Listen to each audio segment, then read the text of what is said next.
You, John Fitzgerald Kennedy, do solemnly swear. I, John Fitzgerald Kennedy, do solemnly swear. That you will faithfully execute the office of President of the United States. That I will faithfully execute the office of President of the United States. And will, to the best of your ability.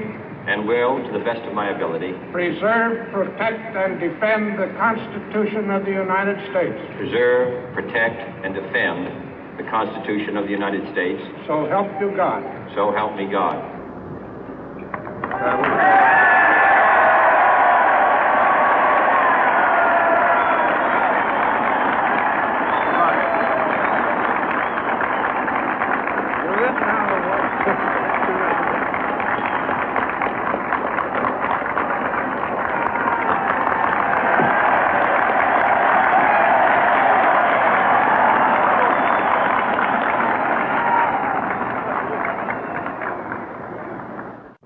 Vice President Johnson, Mr. Speaker, Mr. Chief Justice, President Eisenhower, Vice President Nixon, President Truman, Reverend clergy, fellow citizens.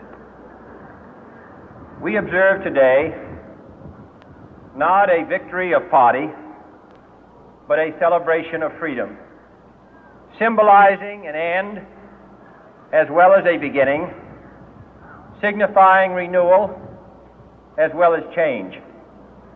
For I have sworn before you and Almighty God the same solemn oath our forebears prescribed nearly a century and 3/4 ago. The world is very different now, for man holds in his mortal hands the power to abolish all forms of human poverty and all forms of human life. And yet the same revolutionary beliefs for which our forebears fought are still at issue around the globe. The belief that the rights of man come not from the generosity of the state, but from the hand of God. We dare not forget today that we are the heirs of that first revolution. Let the word go forth from this time and place to friend and foe alike that the torch has been passed to a new generation of Americans born in this century, tempered by war, disciplined by a hard and bitter peace, proud of our ancient heritage, and unwilling to witness or permit the slow undoing of those human rights to which this nation has always been committed and to which we are committed today at home and around the world.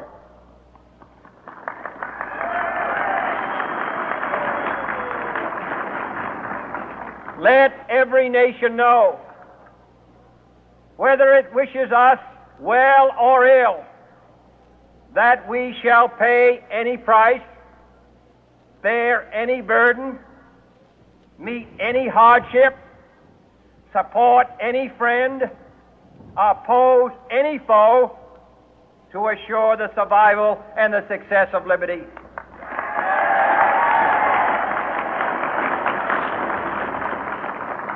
This much we pledge and more. To those old allies whose cultural and spiritual origins we share, we pledge the loyalty of faithful friends. United, there is little we cannot do in a host of cooperative ventures. Divided, there is little we can do, for we dare not meet a powerful challenge at odds and split asunder. To those new states whom we welcome to the ranks of the free, we pledge our word that one form of colonial control shall not have passed away, merely to be replaced by a far more iron tyranny. We shall not always expect to find them supporting our view, but we shall always hope to find them strongly supporting their own freedom, and to remember that in the past, those who foolishly sought power by riding the back of the tiger ended up inside.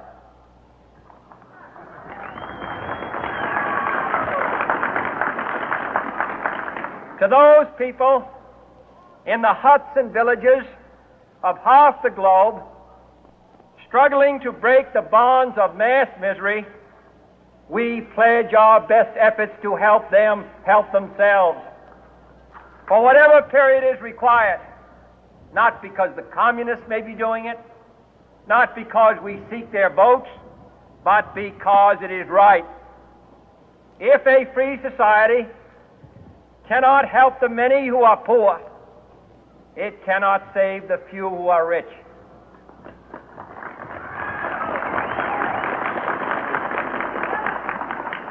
To our sister republics south of our border, we offer a special pledge to convert our good words into good deeds, in a new alliance for progress, to assist free men and free governments in casting off the chains of poverty.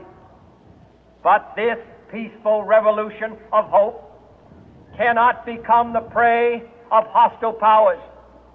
Let all our neighbors know that we shall join with them to oppose aggression or subversion anywhere in the Americas.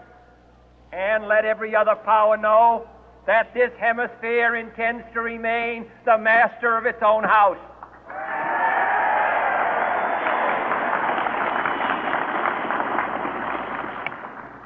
To that World Assembly of Sovereign States, the United Nations, our last best hope, in an age where the instruments of war have far outpaced the instruments of peace, we renew our pledge of support to prevent it from becoming merely a forum for invective, to strengthen its shield of the new and the weak, and to enlarge the area in which its writ may run. Finally, to those nations who would make themselves our adversary, we offer not a pledge, but a request that both sides begin anew the quest for peace.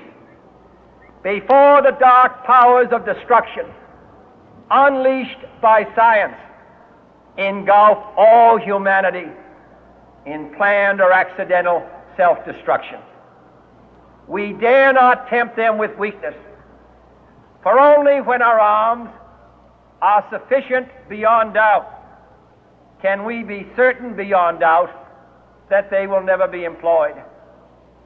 But neither can two great and powerful groups of nations take comfort from our present course, both sides overburdened by the cost of modern weapons, both rightly alarmed by the steady spread of the deadly atom, yet both racing to alter that uncertain balance of terror that stays the hand of mankind's final war.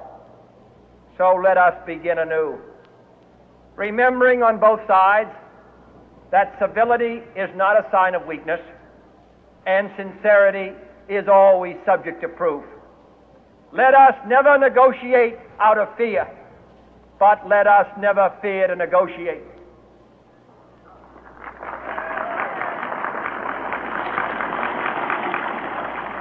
Let both sides explore what problems unite us, instead of belaboring those problems which divide us. Let both sides, for the first time, formulate serious and precise proposals for the inspection and control of arms, and bring the absolute power to destroy other nations under the absolute control of all nations.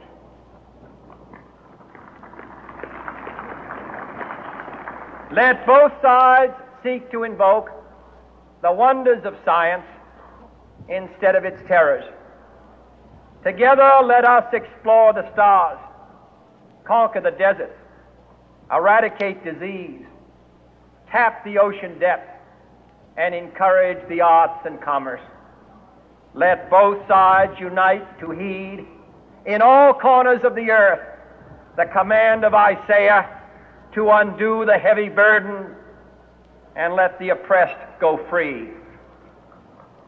And if a beachhead of cooperation may push back the jungle of suspicion, let both sides join in creating a new endeavor, not a new balance of power, but a new world of law, where the strong are just and the weak secure and the peace preserved. All this will not be finished in the first 100 days, nor will it be finished in the first 1,000 days, nor in the life of this administration, nor even perhaps in our lifetime on this planet. But let us begin.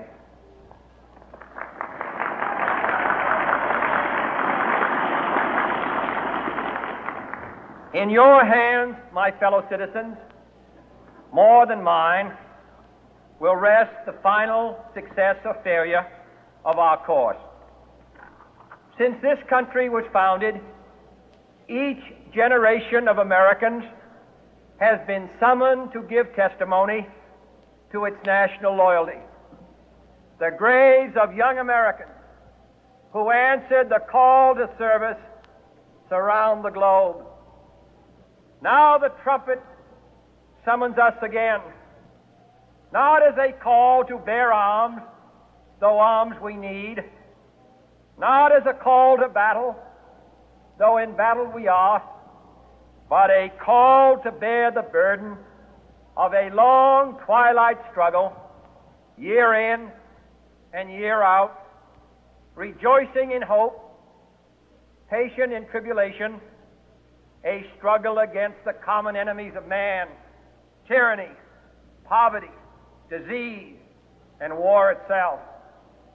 Can we forge against these enemies a grand and global alliance, north and south, east and west, that can assure a more fruitful life for all mankind? Will you join in that historic effort?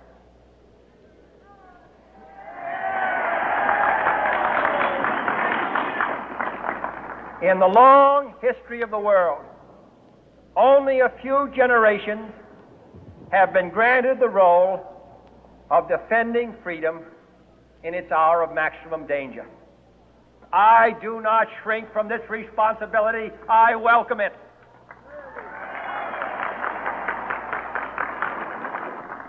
I do not believe that any of us would exchange places with any other people or any other generation.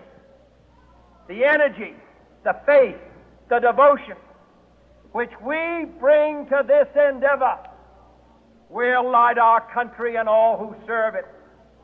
And the glow from that fire can truly light the world. And so, my fellow Americans, ask not what your country can do for you, ask what you can do for your country.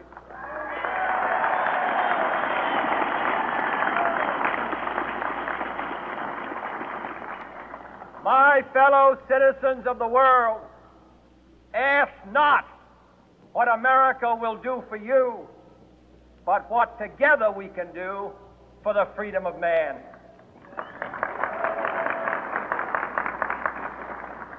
Finally, whether you are citizens of America or citizens of the world, ask of us here the same high standards of strength and sacrifice which we ask of you. With a good conscience, our only sure reward, with history the final judge of our deeds, let us go forth to lead the land we love, asking His blessing and His help, but knowing that here on earth God's work must truly be our own.